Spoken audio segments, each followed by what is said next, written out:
Hello everyone, তোমরা যারা চাইছো যে বাড়িতে থেকে প্র্যাকটিস করবা অথবা গার্জেনরা যারা চাইছেন যে বাচ্চাদেরকে বাড়িতে প্র্যাকটিস করাবো, অনেকে করাতে পারে না।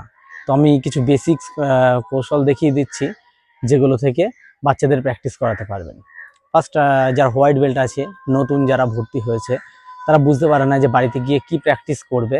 এমনকি তাদের গার্জেনরাও কিন্তু বুঝতে পারে না যে কি প্র্যাকটিস করবে বা কি প্র্যাকটিস করাবে বাচ্চাদেরকে।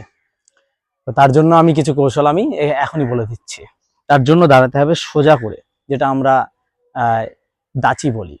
তো দাঁড়াতে হবে সোজা করে, পায়ের পাতা সোজা রাখতে হবে। আর মিডিল পাঞ্চ হবে। পাঞ্চটা যখন করব, এই মিডিলে রাখবো হাতটাকে।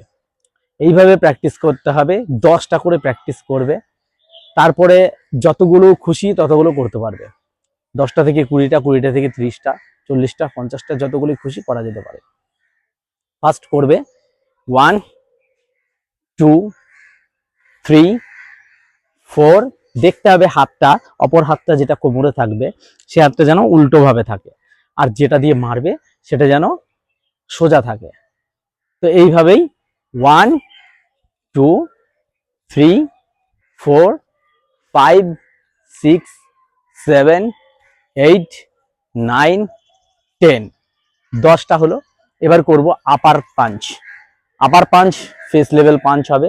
বাম হাত আগে দিতে হবে, বাম হাত আগে দিয়ে শুরু করবে।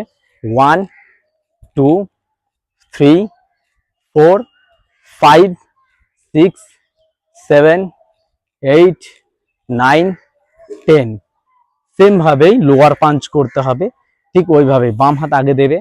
1 2 3 4 5 6 7 8 9 10।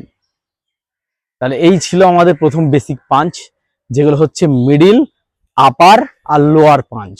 এই 3 ধরনের পাঞ্চ বাড়িতে অবশ্যই করে যারা নতুন আছো তারা প্র্যাকটিস করবে, এবং যারা নতুন আছে যেসব বাচ্চা, তাদের গার্জেনের অবশ্যই করে প্র্যাকটিস করাবেন এটা।